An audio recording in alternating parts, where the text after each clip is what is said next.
Assalamualaikum warahmatullahi wabarakatuh. Selamat pagi anak soleh dan soleha Primary 4. Minggu lalu kita sudah belajar tentang pengertian dari bunyi. Hari ini Miss Lutfi ingin mengajak kalian untuk mencari informasi apa ya itu yang dimaksud dengan sumber bunyi. Kemudian bunyi dapat merambat tidak ya? Wah, Miss Lutfi sudah tidak sabar untuk mencari tahu tentang sumber bunyi dan juga apakah bunyi bisa merambat atau tidak. Mari kita mulai pembelajaran pada pagi hari ini. Semangat ya, Nak. Sumber bunyi itu adalah segala benda yang bergetar kemudian bisa menghasilkan bunyi. Apa saja ya contoh-contoh benda yang bergetar yang dapat menghasilkan bunyi?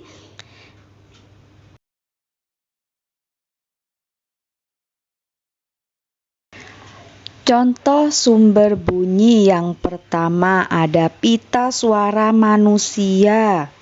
Ya, saat kita berbicara, kita mengeluarkan bunyi.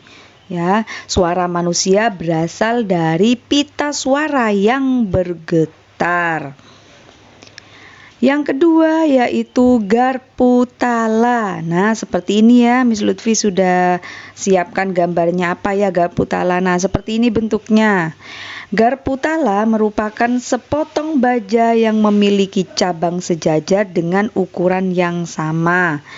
Garpu tala dapat menghasilkan bunyi. Caranya gimana menghasilkan bunyinya? Ketukan garpu tala ke sebuah benda keras, maka garpu tala akan bergetar dan mengeluarkan bunyi. Contoh yang ketiga yaitu alat musik. Ya, alat musik bisa menghasilkan getaran yang akhirnya bisa menjadi bunyi. Contohnya seperti gitar ya, gitar yang senarnya dipetik. Ya, maka akan bunyi kan ya. Kemudian seruling ketika kita tiup maka akan menghasilkan bunyi. Kemudian gendang ketika kita ketika kita memukul gendang maka gendangnya akan menghasilkan bunyi. Dan contoh yang terakhir yaitu mesin bermotor. Ya kan? Mesin bermotor bisa menghasilkan bunyi. Nah, itulah contoh-contoh dari sumber bunyi. Selanjutnya, kita cari tahu ya apakah bunyi itu bisa merambat, apakah bisa meluas. Kalau memang bisa merambat melalui apa saja. Mari kita cari tahu bersama ya. Gimana menurut kalian, apakah bunyi itu bisa merambat? Apakah bisa meluas? Ya, benar sekali. Bunyi itu bisa merambat, bisa meluas. Ya, apa saja ya yang bisa membuat bunyi itu merambat? Yang pertama, bunyi itu dapat merambat melalui udara. Contohnya bagaimana? Contohnya burung yang berbunyi. Ya, misalkan burungnya berbunyi di depan rumah, di dalam sangkar yang ada di depan rumah, dapat kita dengar dari dalam rumah. Nah, itu berarti bunyinya merambat melalui udara. Ya, kemudian yang kedua, bunyi dapat merambat melalui benda padat. Contohnya bagaimana?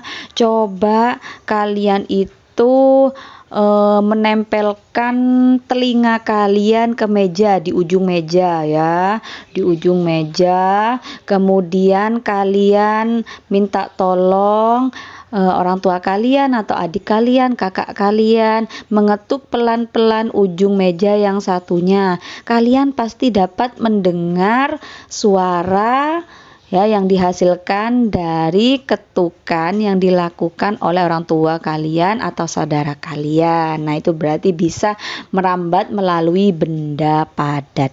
Yang ketiga yaitu bunyi dapat merambat melalui benda cair. Ya, contohnya bagaimana? Contohnya misalkan kalian menyiapkan ember yang isi air penuh, kemudian kalian juga menyiapkan corong ya untuk menempelkan telinga kalian untuk bisa mendeteksi bunyi ya. Kemudian kalian juga siapkan batu, kemudian kalian pukulkan ke ember yang berisi air ya, kalian pasti akan mendengar bunyi dari ketukan batu pada ember. Kenapa? Karena bunyi dapat merambat melalui benda cair. Nah, itulah tadi yang dapat membuat bunyi merambat.